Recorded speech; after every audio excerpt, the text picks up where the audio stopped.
Pues Alfredo, nos hemos venido hasta el Museo de Almería porque dentro de un proyecto de la Junta, para homenajear un poco a la Asociación de Enfermedades Raras o Poco Frecuentes, se expone aquí precisamente esto, una pieza poco frecuente. En concreto tenemos ahora mismo una de la época almohade y tenemos con nosotros a Manuel Ramos. Él es el jefe del Departamento de Conservación e Investigación. Buenas tardes, Manuel. Hola, buenas tardes, encantado de atenderos. Igualmente de tenerte con nosotros. Bueno, hablamos de una pieza de muchísimo tiempo. Cuéntanos un poquito sobre ella. Bueno, es una pieza que solemos escoger para esta edición, que sea poco frecuente, y en realidad ya te puedo adelantar que solo conocemos este y otro amuleto como este, que es prácticamente idéntico. Y bueno, si quieres que te explique un poco sobre la pieza misma, claro, lo vemos mejor. Verás, esto es una pieza que nos introduce directamente en la historia de las mentalidades, porque se trata de un amuleto. Hay quien distingue entre amuleto y talismán, son prácticamente una misma cosa.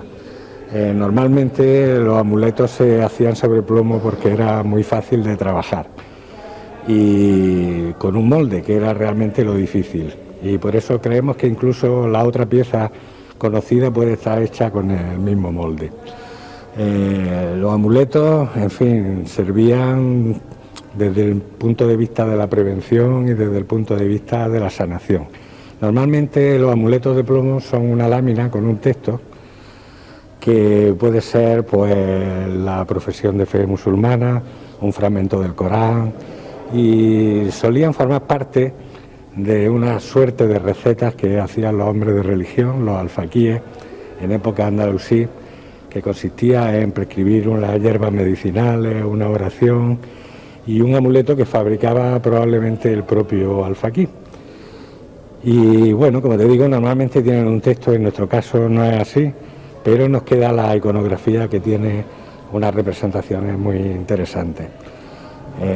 Se trata de una placa rectangular con los lados curvos, que está flanqueada por dos palmeras y dos pájaros que parecen palomas. Y en el centro aparece un brazo extendido con la mano también extendida. Es una mano simétrica, que es lo que normalmente llamamos Hamsa. Hamsa en árabe significa 5.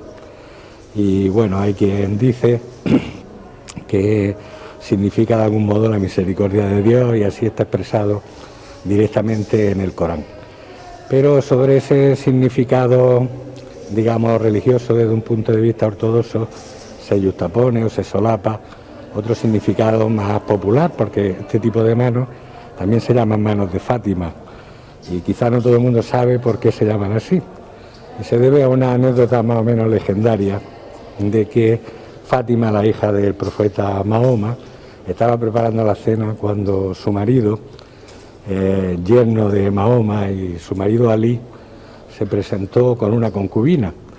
Entonces ardió en celos, y tal era su irritación que metió la mano en el caldero hirviente en el que preparaba la cena y no sentía el escozor, no sentía la quemazón de la propia irritación.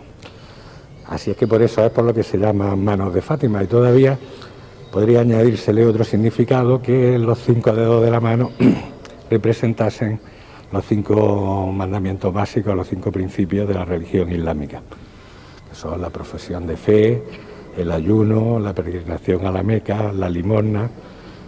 Son esos 5 principios básicos, podrían estar también representados. Y luego las palomas reforzarían el sentido de la misericordia de Dios. Y bueno, es una iconografía no muy frecuente, sobre todo cuando están combinadas la Hamsa con las palomas, y tenemos algunos paralelos. En una jamba de una puerta, en una casa del siglo XI en Toledo, aparece esta misma representación, solo que con 3 pájaros. Y puede ser que, como la placa es tan delgada, tiene una pequeña fractura a lo alto, puede ser que esta también tuviese 3 pájaros. Y luego hay ciertos paralelos en determinadas ornamentaciones cerámicas, en Ciudad Real, en Murcia, de diversas técnicas, pero siempre rondando la época almohade. Es un lapso de tiempo bastante corto, de poco más de 50 años, entre el caso de Almería, entre 1172 y 1234. Y bueno, básicamente eso es todo, si te interesa algo más. ¿Por qué se decide traer esta pieza como pieza poco frecuente? Bueno, pues como te decía al principio, porque solo hay dos amuletos como este, ¿eh? Mientras que otros tipos de amuletos de los que hemos hablado, pues son mucho más corrientes, ¿eh? Las láminas de plomo con alguna inscripción son amuletos muy corrientes. Y luego hay otro tipo de amuletos que nunca llegarán a nosotros, puesto que son naturales. Pues se podría usar como amuleto la lengua de una bubilla, el caparazón de una tortuga, un fragmento de coral, eso sí que nos han llegado algunos. El coral rojo era muy apreciado. En los amuletos, como en toda la superstición, siempre hay una importancia grande del color, de la materia, de la textura y bueno, y un montón de significaciones que normalmente se nos escapan. ¿Y hasta cuándo podemos visitarla, Manuel? Bueno, en principio, por lo menos durante un mes o dos estará expuesta. Pues muchísimas gracias. Después no hay de qué, encantado de atenderos. Bueno, Alfredo, pues ya habéis conocido esta pieza que se expone aquí en el Museo de Almería para visibilizar lo que decíamos al principio, las asociaciones, en concreto la Asociación de Enfermedades Poco Frecuentes o Raras, y como nos ha comentado Manuel, puede visitarse a lo largo de este mes.